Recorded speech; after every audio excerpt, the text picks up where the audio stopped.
नमस्कार। Prince education hub के Facebook live page पे आपका स्वागत है। आज अपने रे ऑप्टिक्स जो टॉपिक है, जो अपने आरबीएसई बोर्ड और सीबीएसई बोर्ड का सबसे इंपॉर्टेंट और कंपटीशन के हिसाब से भी सबसे इंपॉर्टेंट टॉपिक है, उसका अपन अध्ययन करते हैं। अपन ने बात की है, अपन ने लिखा है ऑप्टिक्स। ये जो ऑप्टिक्स होती है, ये ऑप्टिक्स फिजिक्स की एक ब्रांच है, फिजिक्स की एक शाखा होती है। जैसे इलेक्ट्रोस्टैटिक्स होती है, थर्मोडायनेमिक्स होती है, उसी प्रकार से ये जो ऑप्टिक्स है, जिसको अपन प्रकाशिकी कहते हैं, ये फिजिक्स की एक ब्रांच है और एक शाखा है पूरी की पूरी। और इसमें अपन किसका अध्ययन करते हैं? सबसे पहले बेसिक चीज अपन को यह बतानी है कि प्रकाशिकी है क्या। तो इसमें सबसे पहली बात जो अपन अध्ययन करते हैं, सबसे पहली बात अध्ययन करते हैं ऑप्टिक्स। ऑप्टिक्स को जो कहा जाता है, ऑप्टिक्स को कहा जाता है प्रकाशिकी। ऑप्टिक्स जो होती है, उस ऑप्टिक्स को कहा जाता है प्रकाशिकी। नाम से स्पष्ट है, बताने की जरूरत नहीं, नाम से स्पष्ट है प्रकाशिकी। प्रकाशिकी का मतलब होता है कि ये जो शाखा है, ये जो फिजिक्स की ब्रांच है, इस ब्रांच में अपन जो अध्ययन करेंगे वो किसका अध्ययन करेंगे? इस ब्रांच में अपन अध्ययन करेंगे प्रकाश का तथा प्रकाश की घटनाओं का। इसमें जो अध्ययन करेंगे, प्रकाश तथा प्रकाश की घटनाओं का जो अध्ययन किया जाता है, वो अध्ययन ऑप्टिक्स में किया जाता है। प्रकाश और प्रकाश की घटनाओं का अध्ययन ऑप्टिक्स में किया जाता है। तो इसका मतलब अपन ये समझ गए कि ऑप्टिक्स जो ब्रांच है, उस ऑप्टिक्स ब्रांच में जो भी अध्ययन किया जाएगा, वो टोटल अध्ययन प्रकाश की घटनाओं का किया जाएगा। अब ऑप्टिक्स जो है, इस ऑप्टिक्स की दो ब्रांच है। ऑप्टिक्स को जो बांटा गया है, वो दो भागों में बांटा गया है। सबसे पहली जो इसकी ब्रांच है, सबसे पहली ब्रांच होती है इसकी किरण प्रकाशिकी। पहली जो ब्रांच होती है, सबसे पहली ब्रांच है किरण प्रकाशिकी। और दूसरी जो ब्रांच होती है, वो दूसरी ब्रांच होती है तरंग प्रकाशिकी। पहली ब्रांच किरण प्रकाशिकी और दूसरी ब्रांच होती है तरंग प्रकाशिकी। किरण प्रकाशिकी का मतलब हुआ रे ऑप्टिक्स। तरंग प्रकाशिकी का जो मतलब हुआ, तरंग प्रकाशिकी का मतलब हुआ वेव ऑप्टिक्स। किरण प्रकाशिकी का मतलब रे ऑप्टिक्स और तरंग प्रकाशिकी का मतलब होता है वेव ऑप्टिक्स। ये इस ऑप्टिक्स की दो ब्रांच है। और अपने जो सीबीएसई बोर्ड देखिए, एनसीईआरटी में देखिए, इन दोनों के अलग अलग चैप्टर है। अगर अपन आरबीएसई बोर्ड की बात करें, तो किरण प्रकाशिकी जो चैप्टर है, वो 11 नंबर का चैप्टर है। 11वां जो चैप्टर है, वो किरण प्रकाशिकी है। तरंग प्रकाशिकी जो है, वो चैप्टर कौन सा है? 12 है। और किरण प्रकाशिकी और तरंग प्रकाशिकी दोनों को अगर अपन मिला दे, तो इसका जो वेटेज है, वो वेटेज कितने नंबर का है? 9 नंबर का वेटेज है। यानी कि कंपटीशन के हिसाब से और किसी भी तरीके से अपन देखें, सबसे इंपॉर्टेंट पार्ट है। अब इसमें लिखा हुआ है ऑप्टिक्स प्रकाशिकी, यहां भी ऑप्टिक्स लिखा हुआ है प्रकाशिकी। तो प्रकाशिकी का मतलब तो अपन समझ गए, किसका अध्ययन करना है? प्रकाश का। लेकिन इससे पहले क्या लिखा हुआ है? किरण। और इसमें इससे पहले क्या लिखा हुआ है? तरंग। इसका मतलब क्या हुआ कि इसमें प्रकाश को अलग तरीके से संचरित किया जाता है और इसमें प्रकाश को अलग तरीके से संचरित किया जाता है। किरण प्रकाशिकी। किरण प्रकाशिकी का मतलब क्या हुआ कि इसमें प्रकाश का जो संचरण होगा, किरण प्रकाशिकी में प्रकाश का जो संचरण होगा, वो प्रकाश का संचरण किसके रूप में होगा? किरण के रूप में। प्रकाश का जो संचरण इस किरण प्रकाशिकी में माना जाता है, किरण प्रकाशिकी में प्रकाश का संचरण किरण के रूप में माना जाता है। किरण का मतलब हुआ कि इसका संचरण जो माना जाता है, इसका संचरण किसके रूप में माना जाता है? रे के रूप में माना जाता है। अब किरण का मतलब क्या होता है, रे का मतलब क्या होता है? रे का जो मतलब होता है प्रकाश जो गमन करता है प्रकाश जो गमन करता है, प्रकाश का जो संचरण होता है वो एक सीधी रेखा में होता है। और सीधी रेखा में प्रकाश का ये जो पथ होता है, सीधी रेखा में प्रकाश का ये जो पथ है, इस पथ को जो कहा जाता है, इस पथ को क्या कहा जाता है? किरण कहा जाता है। और ये जो अपन ने एरो का साइन लगाया है, ये प्रकाश के संचरण की क्या बता रहा है? दिशा प्रदर्शित कर रहा है। तो यदि रे के बारे में पूछा जाए या रे ऑप्टिक्स की बात करें, तो रे ऑप्टिक्स में प्रकाश का जो संचरण होगा, प्रकाश का संचरण एक किरण के रूप में होगा। प्रकाश जो संचरित होगा वो सीधी रेखा में सरल रेखीय पथ में संचरित होगा। सरल रेखीय पथ में संचरित होगा तो ये जो सरल रेखीय पथ होता है प्रकाश का, इस प्रकाश के सरल रेखीय पथ को क्या कहा जाता है? किरण कहा जाता है। इसको रे कहा जाता है। अगर एक से ज्यादा किरणों का समूह हो, अगर एक से ज्यादा रे हो, एक से ज्यादा किरण हो, तो एक से ज्यादा किरणों का जो समूह होता है, एक से ज्यादा किरणों का समूह क्या कहलाता है? प्रकाश पुंज कहलाता है। प्रकाश पुंज का मतलब हुआ लाइट ऑफ बिंब कहलाता है। ये एक से ज्यादा जो किरणों का समूह है उसको अपन क्या कहते हैं? प्रकाश पुंज कहते हैं। इसका मतलब ये जो रे ऑप्टिक्स है, इस रे ऑप्टिक्स में प्रकाश का जो संचरण होगा वो प्रकाश का संचरण किसके रूप में होगा? किरण के रूप में। प्रकाश कौन सी रेखा में जाएगा? सीधी रेखा में जाएगा। प्रकाश का जो पथ होगा वो कौन सा पथ होगा? सरल रेखीय पथ होगा। अब ये जो किरण प्रकाशिकी है, इसका अपन यदि देखें इसमें क्या क्या अपन स्टडी करते हैं, इसका है अपन इसमें परावर्तन पढ़ते हैं, रिफ्लेक्शन पढ़ते हैं। रिफ्लेक्शन की जो घटना होती है वो रिफ्लेक्शन की घटना किसके द्वारा होती है? मिरर के द्वारा होती है। इसमें अपवर्तन की घटना, रिफ्रैक्शन की घटना पढ़ते हैं, वो लेंस के द्वारा होती है। प्रिज्म में विक्षेपण पढ़ते हैं और लास्ट में इसमें जो पढ़ते हैं वो ऑप्टिकल इंस्ट्रूमेंट पढ़ते हैं, यानी कि प्रकाशीय उपकरण का अध्ययन किया जाता है। तो ये जो ब्रांच होती है, इस ब्रांच को जो कहा जाता है, इस ब्रांच को क्या कहा जाता है? किरण प्रकाशिकी। अब बात करते हैं अपन किसकी? तरंग प्रकाशिकी की। तरंग प्रकाशिकी, प्रकाशिकी का मतलब अपन को पता है। प्रकाशिकी का मतलब क्या हुआ? प्रकाश। तरंग, तरंग का मतलब इस प्रकाश का जो संचरण हो रहा है, इस प्रकाश का संचरण किसके रूप में होता है? तरंग के रूप में होता है। तरंग प्रकाशिकी में प्रकाश का जो संचरण होता है, प्रकाश का संचरण किसके रूप में माना जाता है?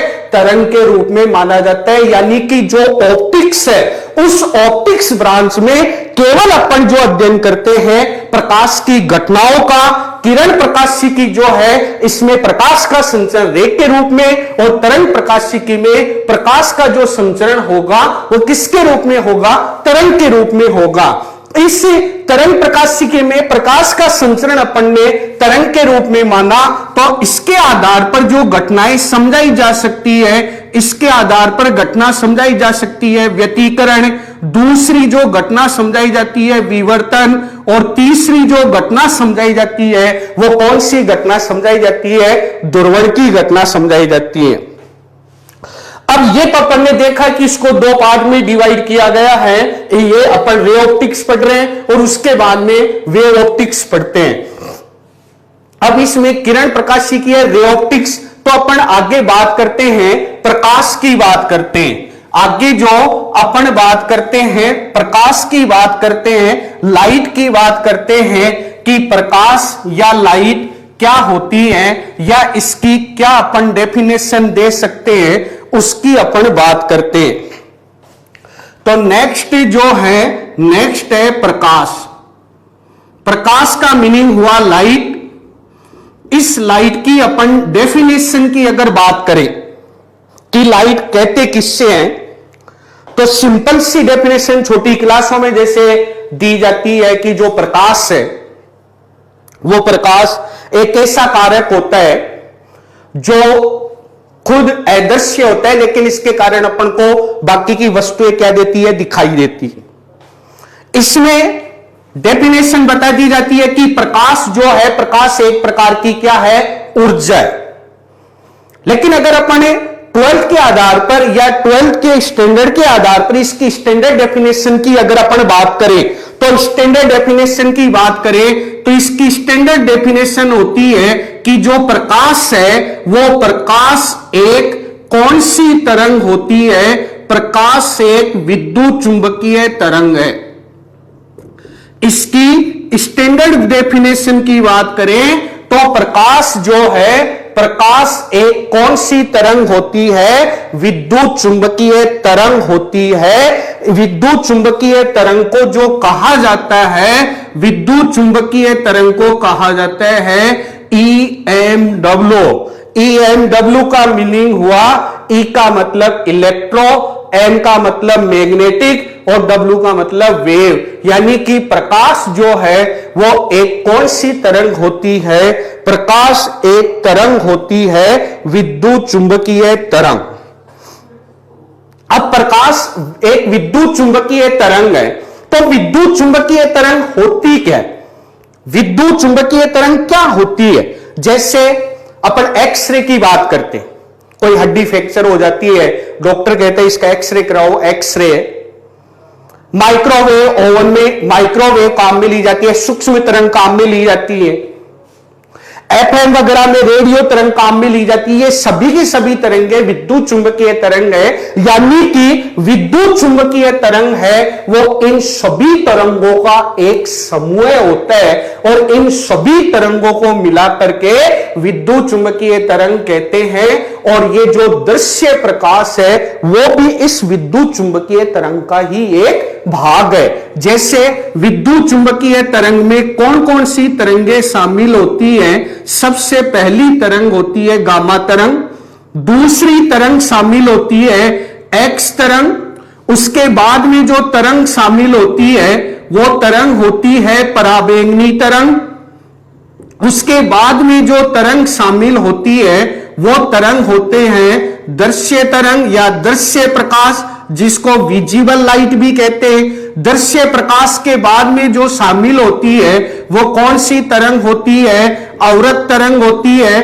अवरक्त तरंग के बाद में अगर अपन बात करें तो वो होती है सूक्ष्म तरंग, और सूक्ष्म तरंग के बाद में अगर अपन बात करें तो वो जो तरंग होती है वो तरंग कौन सी तरंग होती है, रेडियो तरंग। कहने का मतलब कि ये सभी की सभी गामा तरंग, एक्स तरंग, पराबैंगनी तरंग, दृश्य प्रकाश, अवरक्त तरंग, सूक्ष्म तरंग और रेडियो तरंग, ये सभी की सभी तरंग मिलकर के जो कहलाती है वो EMW वेव कहलाती है। और आप देख रहे हैं कि ये जो दृश्य प्रकाश है वो दृश्य प्रकाश विद्युत चुंबकीय तरंग का ही एक भाग है। इसलिए अपन प्रकाश की परिभाषा बता सकते हैं कि प्रकाश एक प्रकार की क्या है, ऊर्जा है, या वो कारक जो स्वयं अदृश्य होता है लेकिन इसके कारण शेष वस्तुएं अपन को दिखाई देती है या अपने लिए उनको दिखाई दे, इसके कारण अपन को शेष वस्तुएं दिखाई देती हैं। लेकिन अगर स्टैंडर्ड या 12th लेवल की बात करें तो प्रकाश एक विद्युत चुंबकीय तरंग है, इलेक्ट्रोमैग्नेटिक वेव है। आपने 11th में भी पढ़ा होगा इलेक्ट्रोमैग्नेटिक वेव, विद्युत चुंबकीय तरंग क्या होती है, वह तरंग जिसके संचरण के लिए माध्यम की आवश्यकता नहीं होती उसको विद्युत चुंबकीय तरंग कहते हैं। और ये सभी तरंगों को मिलाकर के जो तरंग बन रही है वो EMW तरंग है। अब इसकी तरंग दैर्ध्य की बात करें तो प्रकाश की जो वेवलेंथ होती है, प्रकाश की जो वेवलेंथ होती है, प्रकाश की जो तरंग दैर्ध्य होती है वो 3800 एंगस्ट्रॉम से कितनी होती है?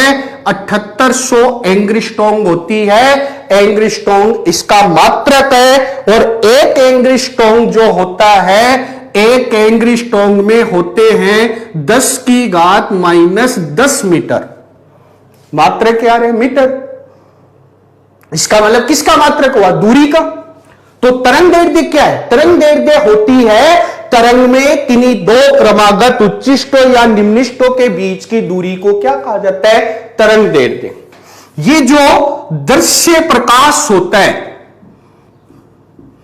इस दृश्य प्रकाश में इंद्रधनुष के जो बनते हैं उसके 7 रंग होते हैं। कौन से 7 रंग होते हैं? इसमें जो 7 रंग होते हैं वो होते हैं विबग्योर। वी का मतलब क्या हुआ? वायलेट। आई का मतलब क्या हुआ? इंडिगो। बी का मतलब क्या हुआ? ब्लू। जी का मतलब क्या हुआ? ग्रीन। वाई का मतलब क्या हुआ? येलो। ओ का मतलब क्या हुआ? ऑरेंज। और आर का मतलब क्या हुआ? रेड हुआ। ये सभी की सभी कलर अगर मिल जाते हैं तो सभी के सभी कलर मिल जाने पे जो प्रकाश बनता है वो कौन सा प्रकाश बनता है? श्वेत प्रकाश, व्हाइट लाइट बनती है। जैसे सूर्य का जो प्रकाश है, आगे अपन पढ़ेंगे प्रिज्म में कि जो सूर्य का प्रकाश है वो प्रिज्म से अगर गुजरता है तो प्रिज्म से गुजरने के बाद इन 7 रंगों में विभक्त हो जाता है। और अगर ये 7 रंग मिल जाते हैं तो भी कौन सा प्रकाश बन जाता है? श्वेत प्रकाश बन जाता है। सूर्य का प्रकाश बन जाता है, व्हाइट लाइट बन जाता है जब ये 7 कलर मिल जाते हैं। अगर इनकी वेवलेंथ की बात करें तो इसमें जो वायलेट कलर है, उस वायलेट कलर की जो वेवलेंथ होती है उसकी वेवलेंथ होती है 3800 एंग्स्ट्रॉम। और अगर रेड कलर की बात करें तो इसकी तरंग दैर्ध्य जो होती है वो कितनी होती है? 7800 एंग्स्ट्रॉम होती है। और ये जो येलो कलर होता है वो येलो कलर मानव नेत्र के लिए सबसे संवेदनशील होता है। ये जो येलो कलर होता है, ये जो पीला कलर होता है वो मानव नेत्र के लिए सबसे संवेदनशील होता है। और इसकी अगर वेवलेंथ की बात की जाए तो इसकी वेवलेंथ होती है 5500 एंग्स्ट्रॉम होती है। तो अपन ने डिस्कस किया किसका किया? प्रकाश का किया। प्रकाश का क्या डिस्कस किया कि प्रकाश एक कौन सी तरंग है? विद्युत चुंबकीय। तो आप इस विद्युत चुंबकीय तरंग के लिए दिमाग में मत रखना कि ये केवल एक ही तरंग है। आपको यह ध्यान रखना है कि इस विद्युत चुंबकीय तरंग में लास्ट का चैप्टर भी है, जो लास्ट का चैप्टर है इलेक्ट्रोमैग्नेटिक वेव, इसमें ये 7 वेव आती है। गामा है, एक्स है, पराबैंगनी है, दृश्य है, अवरक्त है, सूक्ष्म है और रेडियो है। ये जो 7 वेव है इनको मिलाकर के विद्युत चुंबकीय तरंग बनती है। और दृश्य प्रकाश भी उसी का एक क्या होता है? भाग होता है। और इसकी वेवलेंथ 3800 से 7800 एंग्स्ट्रॉम होती है। ये तो अपन ने बात की, ये तो अपन ने चर्चा की प्रकाश की। अब जो भी ऑप्टिक्स में अपन को पढ़ना ही प्रकाश की घटनाएं है तो अपन को प्रकाश की प्रॉपर्टी पता होनी चाहिए, प्रकाश के गुण अपन को पता होने चाहिए कि प्रकाश के जो गुण होते हैं, प्रकाश के क्या क्या गुण होते हैं। तो आगे जो अपन स्टडी कर रहे हैं वो स्टडी कर रहे हैं प्रकाश के गुण की। यानी कि अब जो अपन स्टडी कर रहे हैं, अब जो अपन पढ़ रहे हैं वो पढ़ रहे हैं प्रकाश के गुण, प्रॉपर्टीज ऑफ लाइट। अब जो अपन पढ़ रहे हैं वो प्रकाश के गुण पढ़ रहे हैं। प्रकाश के गुण का मतलब है प्रॉपर्टीज ऑफ लाइट, कि लाइट की क्या क्या प्रॉपर्टीज होती है, उन प्रॉपर्टीज का अपन अध्ययन कर रहे हैं। इसकी सबसे पहली प्रॉपर्टी इसमें अपन इसकी डेफिनेशन से दे सकते हैं। इसकी डेफिनेशन क्या दी थी अपन ने? इसकी डेफिनेशन दी थी कि प्रकाश जो है वो प्रकाश एक कौन सी तरंग है? विद्युत चुंबकीय तरंग है। तो प्रकाश विद्युत चुंबकीय तरंग है, इसका मतलब यह हुआ कि जो प्रकाश है उस प्रकाश के संचरण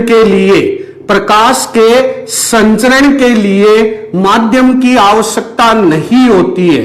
प्रकाश के संचरण के लिए माध्यम की आवश्यकता नहीं होती है।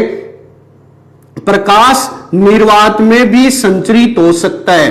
प्रकाश के संचरण के लिए माध्यम की आवश्यकता नहीं होती है। प्रकाश निर्वात में संचरित होता है। प्रकाश निर्वात में भी संचरित हो सकता है, प्रकाश माध्यम में भी जा सकता है, लेकिन यह जरूरी नहीं है कि उसको माध्यम हो तभी उसका संचरण हो। जैसे सूर्य से प्रकाश आता है और सूर्य से प्रकाश जो आता है वो अपनी पृथ्वी तक आता है, तो सूर्य से जो प्रकाश अपनी पृथ्वी तक आता है तो बीच में कोई भी माध्यम उपस्थित नहीं होता है, निर्वात होता है। तो माध्यम का मतलब होता है जैसे कांच हुआ, जल हुआ, ये किसका काम करते हैं? माध्यम का काम करते हैं। तो इसकी पहली प्रॉपर्टी थी कि प्रकाश का जो संचरण होता है उस प्रकाश के संचरण के लिए मीडियम की जरूरत नहीं होती है, ये निर्वात में भी क्या हो सकता है? संचरित हो सकता है। अगर अपन इसके जनरल लाइफ का एग्जांपल देखें तो जनरल लाइफ का एग्जांपल है जैसे सूर्य से जो प्रकाश है वो कहां आता है? पृथ्वी तक आता है,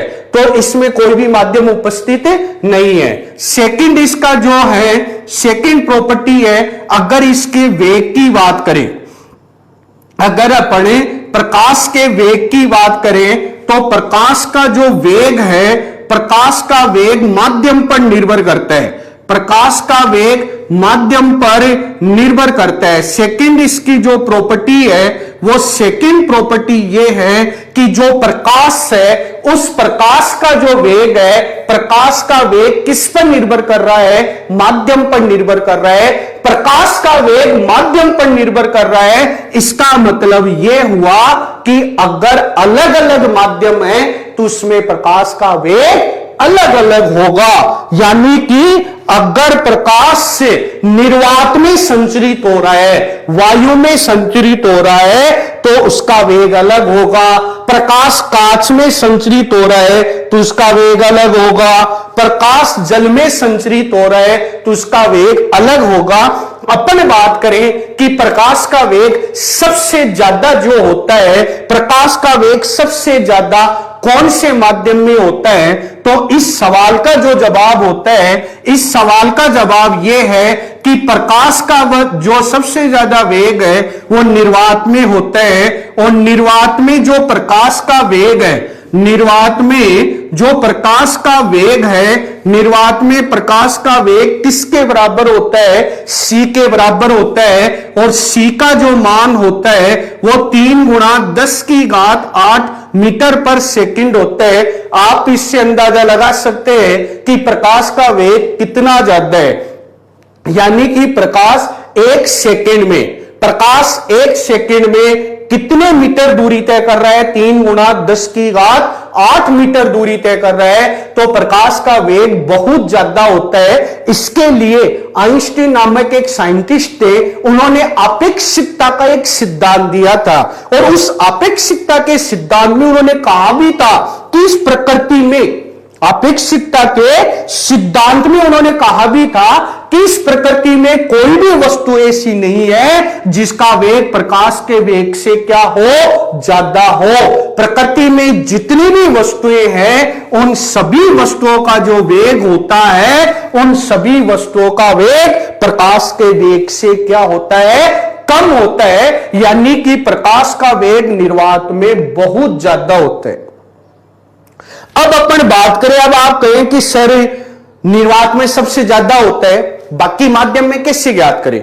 सबसे इंपॉर्टेंट फॉर्मूला है, काफी काम में आता है, ये काफी जगह काम में आता है कि अगर किसी माध्यम में आपको प्रकाश का वेग निकालना है तो किसी भी माध्यम में प्रकाश का वेग कैसे ज्ञात करेंगे?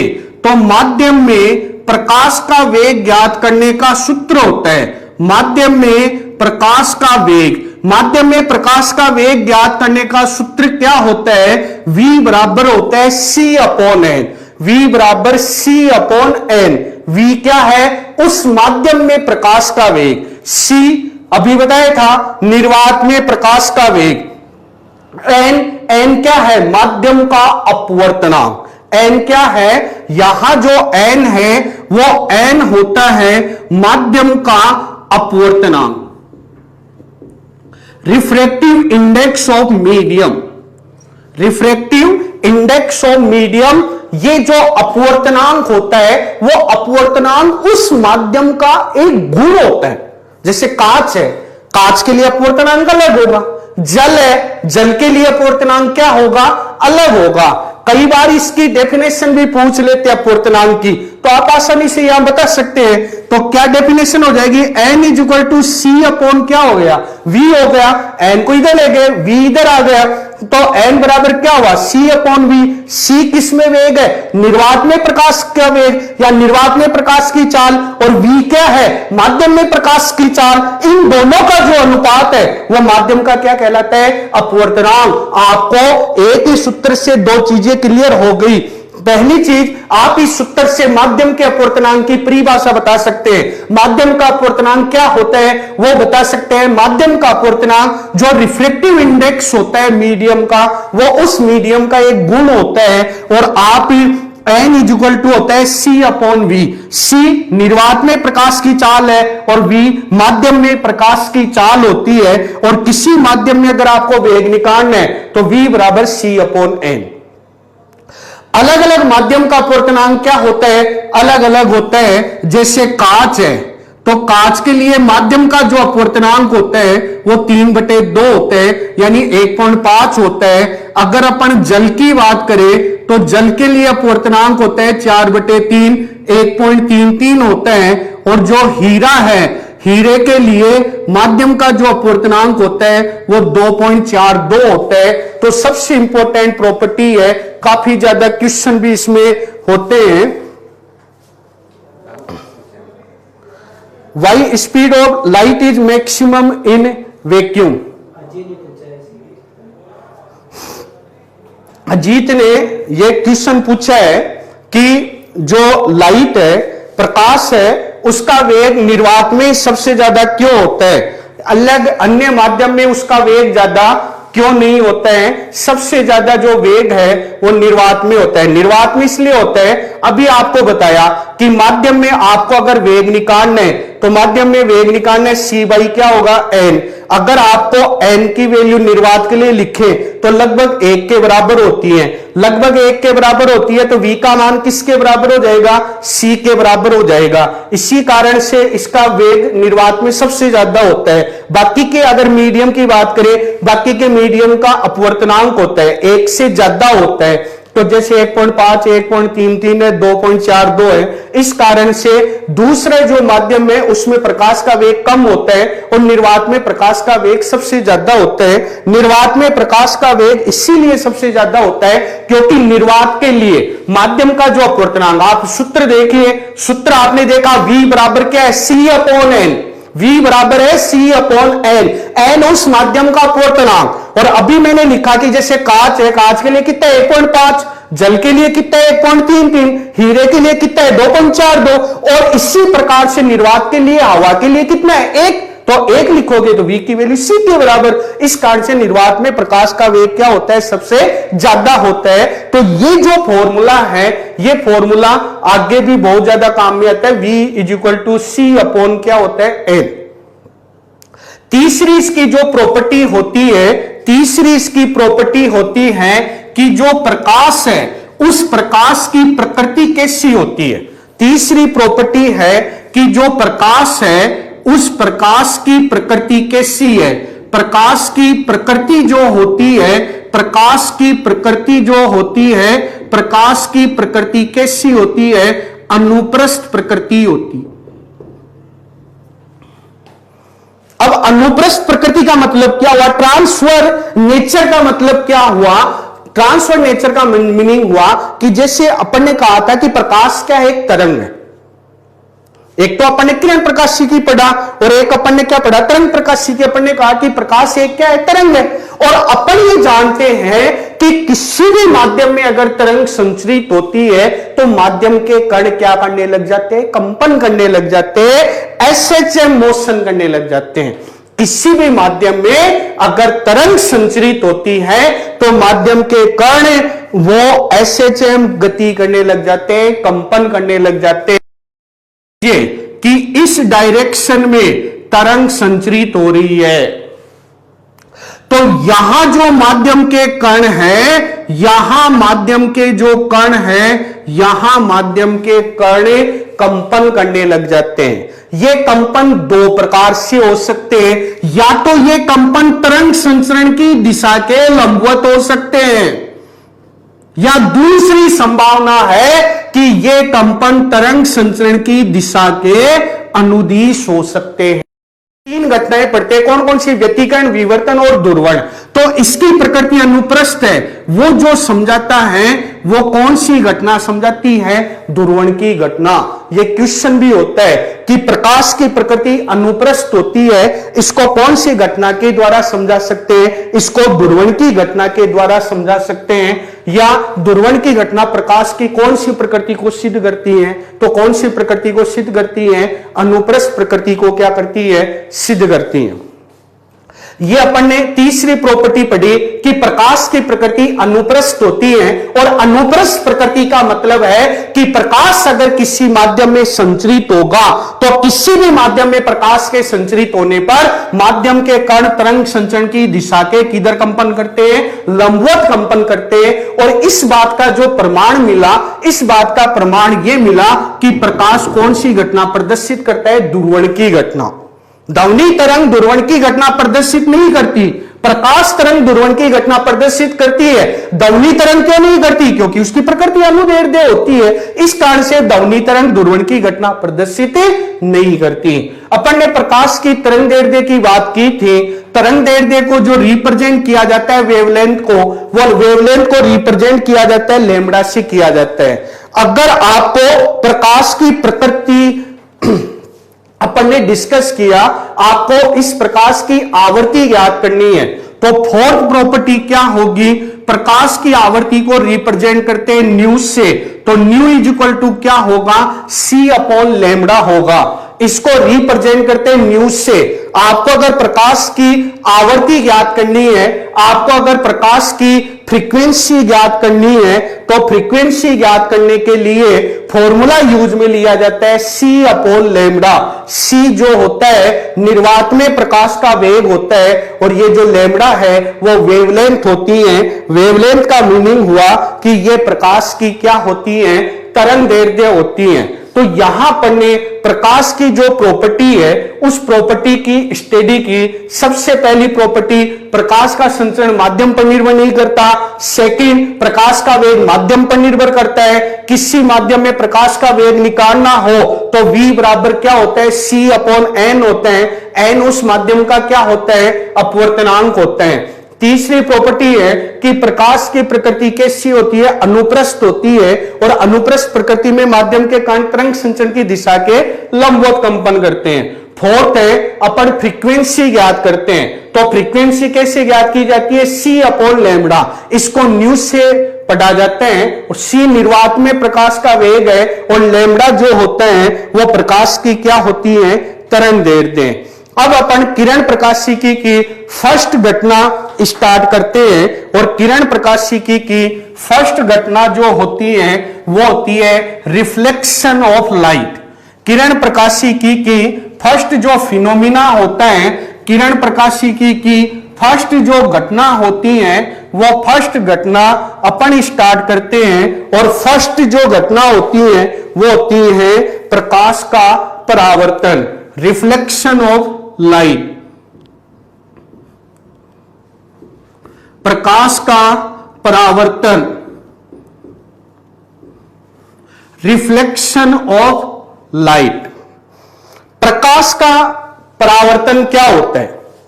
प्रकाश का जो परावर्तन होता है, प्रकाश के परावर्तन के लिए क्या करते हैं? प्रकाश के परावर्तन के लिए एक परावर्तक पृष्ठ लेते हैं।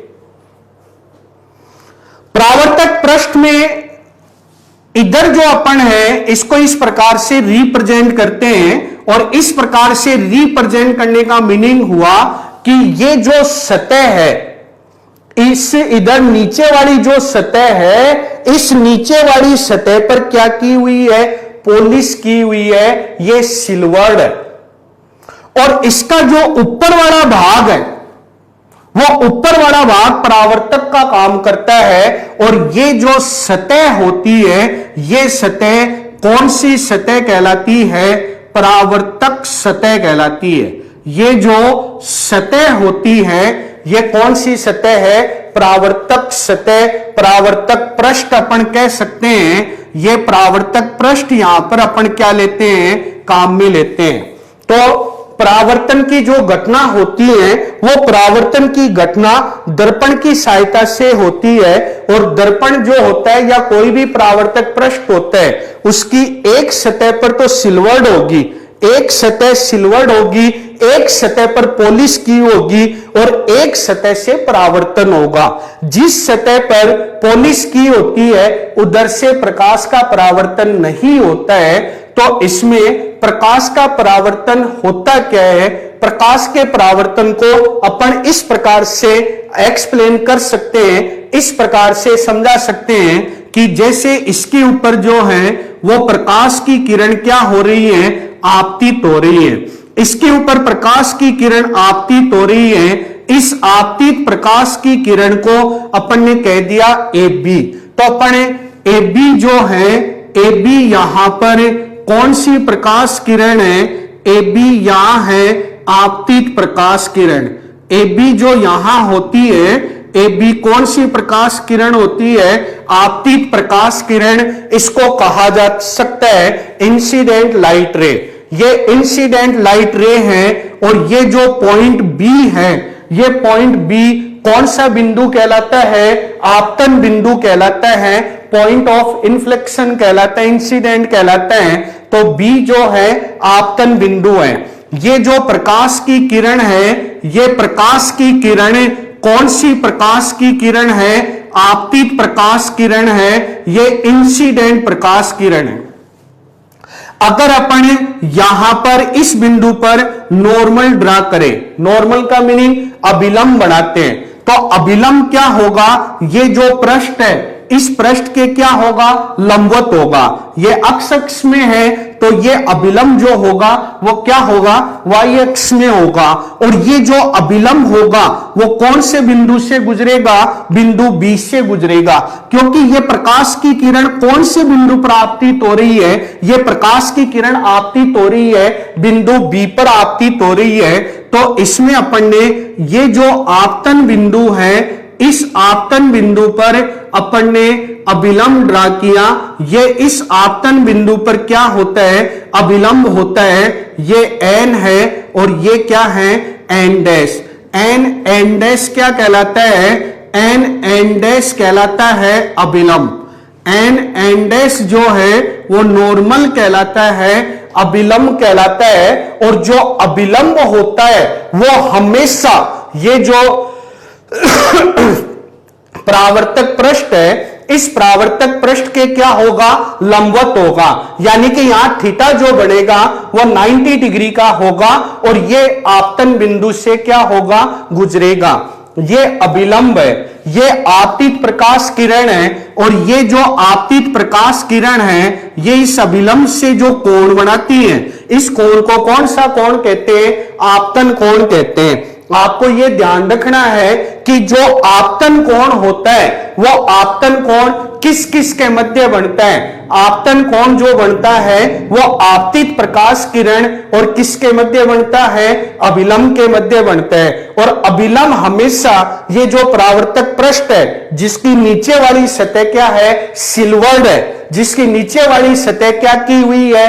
पॉलिश की हुई है। और ऊपर वाली सतह क्या है? चमकदार है। ऊपर वाली सतह परावर्तक है, इसके लंबवत होता है। अब ये जो प्रकाश की किरण है वापस इसी माध्यम में लौट जाती है। अभिलंब के दूसरी तरफ कुछ नियमों का पालन करते हुए माध्यम के दूसरी तरफ लौट जाती है। तो ये जो प्रकाश की किरण है इसको अपन कहते हैं परावर्तित प्रकाश किरण, रिफ्लेक्टिंग लाइट रे, इसको कहा जाता है परावर्तित प्रकाश किरण। यहां जो BC है वो BC कौन सी प्रकाश किरण है? BC होती है परावर्तित प्रकाश किरण। BC है परावर्तित प्रकाश किरण।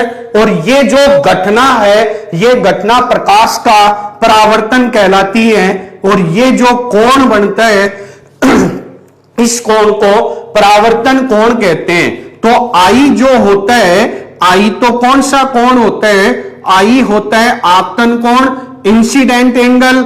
आर जो होता है, आर कौन सा कोण होता है, परावर्तन कोण होता है, रिफ्लेक्टिंग एंगल होता है। तो ये जो घटना होती है, इस घटना को प्रकाश का क्या कहते हैं, परावर्तन कहते हैं। प्रकाश का परावर्तन क्या है कि प्रकाश की कोई भी किरण है वो इस परावर्तक पृष्ठ पर आपतित होती है और कुछ नियमों का पालन करते हुए वापस इसी माध्यम में वापस लौट जाती है। तो इस घटना को प्रकाश का क्या कहते हैं, परावर्तन कहते हैं। यह प्रकाश का क्या कहलाता है, परावर्तन कहलाता है। अब अपन चर्चा करते हैं कि परावर्तन के नियम क्या क्या हैं। अब अपन चर्चा करते हैं परावर्तन के नियम, कि परावर्तन के नियम क्या क्या होते हैं, परावर्तन के नियम कौन से हैं, लॉ ऑफ रिफ्लेक्शन क्या है। तो सबसे पहला है फर्स्ट नियम। फर्स्ट लॉ क्या है कि ये जो रिफ्लेक्टिंग एंगल है is equal to incident angle. Reflecting angle जो है वो इंसिडेंट एंगल के क्या है, इक्वल है। इसका मतलब हुआ कि जो कोण आर है उसका मान कोण आई के क्या है, बराबर होता है। आपतन कोण का मान परावर्तन कोण के बराबर होता है। और सेकंड जो होता है वो सेकंड नियम ये होता है कि ये आपतित प्रकाश किरण है, ये अभिलंब प्रकाश किरण है और ये परावर्तित प्रकाश किरण है। ये तीनों की तीनों प्रकाश किरण जो है वो एक ही तल में स्थित होती है। आपतित प्रकाश किरण, अभिलंब, परावर्तित प्रकाश किरण, तीनों की तीनों एक ही तल में स्थित होती हैं। एक ही तल का मतलब जैसे ये व्हाइट बोर्ड है, ये एक तल है, प्रकाश की किरण इसी में आ रही है, वापस इसी में जा रही है, तो ये तीनों एक ही तल में हैं। अलग तल कैसे होता कि ये प्रकाश की किरण इधर न जाकर के परावर्तित वो इस तल में आती, तो वो तल क्या हो जाता, अलग अलग हो जाता।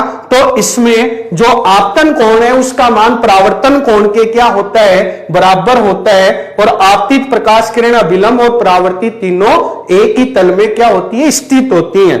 और परावर्तन की जो घटना है, इस परावर्तन की घटना में जो प्रकाश की चाल है, तरंग दैर्ध्य है और आवर्ती है, वो परिवर्तित नहीं होती है। तो आगे अपन नेक्स्ट चर्चा बाद में करते हैं। आज अपन ने चर्चा ऑप्टिक्स की ऑप्टिक्स में रे ऑप्टिक्स, वेव ऑप्टिक्स के बारे में और प्रकाश का परावर्तन।